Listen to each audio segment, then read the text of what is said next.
Clip number 654۔ اس clip میں آپ قرآن پاک کی سورہ حجر کی آیت نمبر 94 سے 96 تک کی تلاوت، ترجمہ اور تفسیر قرآن صراط الجنان سماعت فرمائیں گے۔ بسم اللہ الرحمن الرحیم۔ ترجمہ، اللہ کے نام سے شروع جو نہایت مہربان رحمت والا ہے۔ فاصدع بما تؤمر واعرض عن المشرکین۔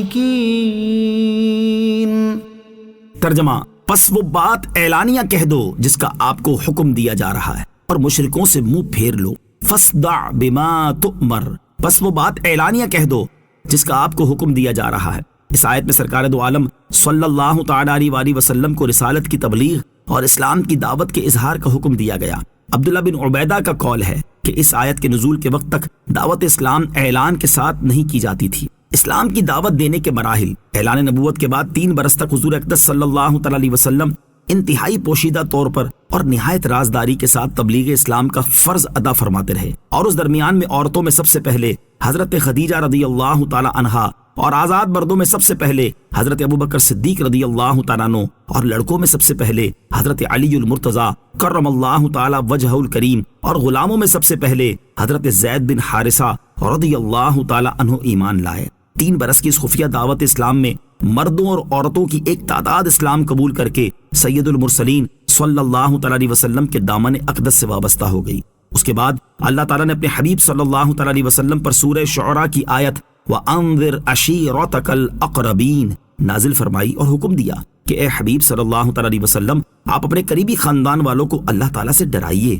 چنانچہ حضور پر نور صلی اللہ تعالی علیہ وسلم نے ایک دن کوہ صفا کی چوٹی پر چڑھ کر قبیلہ قریش کو پکارا۔ جب سب قریش جمع ہو گئے تو آپ صلی اللہ تعالی علیہ وسلم نے فرمایا کہ اے میری قوم، اگر میں تم لوگوں سے یہ کہہ دوں کہ اس پہاڑ کے پیچھے ایک لشکر چھپا ہوا ہے جو تم پر حملہ کرنے والا ہے، تو کیا تم لوگ میری بات کا یقین کر لو گے؟ سب نے یک زبان ہو کر کہا ہاں ہم یقیناً آپ علیہ الصلوۃ والسلام کی بات کا یقین کر لیں گے، کیونکہ ہم نے آپ علیہ الصلوۃ والسلام کو ہمیشہ سچا اور امین ہی پایا ہے۔ سرکار دو عالم صلی اللہ تعالی علیہ وسلم نے فرمایا، تو پھر میں یہ کہتا ہوں کہ میں تم لوگوں کو عذاب الہی سے ڈرا رہا ہوں، اور اگر تم لوگ ایمان نہ لاؤ گے تو تم پر اللہ تعالیٰ کا عذاب اتر پڑے گا۔ یہ سن کر تمام قریش، جن میں آپ صلی اللہ تعالی علیہ وسلم کا چچا ابو لہب بھی تھا، سخت ناراض ہوا اور سب کے سب چلے گئے، اور حضور اقدس علیہ الصلوۃ والسلام کی شان میں اول فول بکنے لگے۔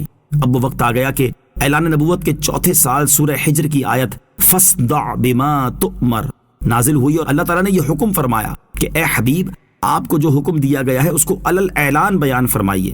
چنانچہ اس کے بعد آپ علیہ الصلوۃ والسلام علانیہ طور پر دین اسلام کی تبلیغ فرمانے لگے اور شرک و بت پرستی کی کھلم کھلا برائی بیان فرمانے لگے، اور تمام قریش بلکہ تمام اہل مکہ بلکہ پورا عرب آپ صلی اللہ تعالی علیہ وآلہ وسلم کی مخالفت پر کمر بستہ ہو گیا، اور حضور پر نور علیہ الصلوۃ والسلام اور مسلمانوں کی ایذا رسانیوں کا ایک طویل سلسلہ شروع ہو گیا۔ وَأَعْرِضْ عَنِ الْمُشْرِكِينَ، اور مشرکوں سے منہ پھیر لو، یعنی اے حبیب صلی اللہ تعالی علیہ وسلم، آپ اپنا دین ظاہر کرنے اور اپنے رب عز و جل کی رسالت کی تبلیغ کرنے پر مشرکوں کی طرف سے ملامت کرنے کی پرواہ نہ کریں، اور ان کی طرف متوجہ نہ ہوں، اور ان کے استہزاء کا غم نہ کریں۔ اِنَّا كَفَيْنَاكَ الْمُسْتَهْزِئِينَ الَّذِينَ يَجْعَلُونَ مَعَ اللَّهِ إِلَٰهًا آخَرَ فَسَوْفَ يَعْلَمُونَ۔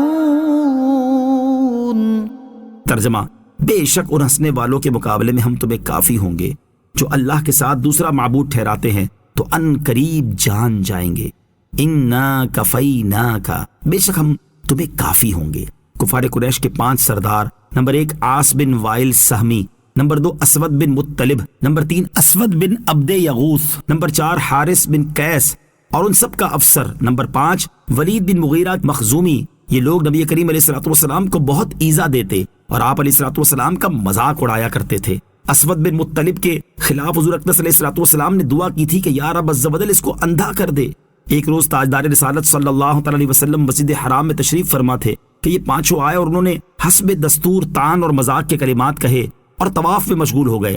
اسی حال میں حضرت جبرائیل علیہ الصلوۃ والسلام نبی پاک علیہ الصلوۃ والسلام کی خدمت میں پہنچے اور انہوں نے ولید بن مغیرہ کی پنڈلی کی طرف اور عاص کے قدموں کی طرف اور اسود بن مطلب کی آنکھوں کی طرف اور اسود بن عبد یغوث کے پیٹ کی طرف اور حارث بن قیس کے سر کی طرف اشارہ کیا اور کہا میں ان کا شر دفع کروں گا۔ چنانچہ تھوڑے عرصے میں یہ ہلاک ہو گئے۔ ولید بن مغیرہ تیر فروش کی دکان کے پاس سے گزرا تو اس کی تہبند میں ایک تیر کی نوک چھپ گئی، لیکن اس نے تکبر کی وجہ سے اس کو نکالنے کے لیے سر نیچا نہ کیا۔ اس سے اس کی پنڈلی میں زخم آیا اور اسی میں مر گیا۔ عاص بن وائل کے پاؤں میں کانٹا لگا اور نظر نہ آیا، اس سے پاؤں ورم کر گیا اور یہ شخص بھی مر گیا۔ اسود بن مطلب کی آنکھوں میں ایسا درد ہوا کہ دیوار میں سر مارتا تھا، اسی میں مر گیا اور یہ کہتا مرا کہ مجھ کو محمد صلی اللہ تعالی علیہ وسلم نے قتل کیا۔ اور اسود بن عبد یغوث کو ایک بیماری استسقا لگ گئی۔ کلبی کی روایت میں ہے کہ اس کو لو لگی اور اس کا منہ اس قدر کالا ہو گیا کہ گھر والوں نے نہ پہچانا اور نکال دیا۔ اسی حال میں یہ کہتا مر گیا کہ مجھ کو محمد صلی اللہ تعالی علیہ وسلم کے رب نے قتل کیا۔ اور حارث بن قیس کی ناک سے خون اور پیپ جاری ہوا، وہ اسی میں ہلاک ہو گیا۔ انہی کے بارے میں یہ آیت نازل ہوئی۔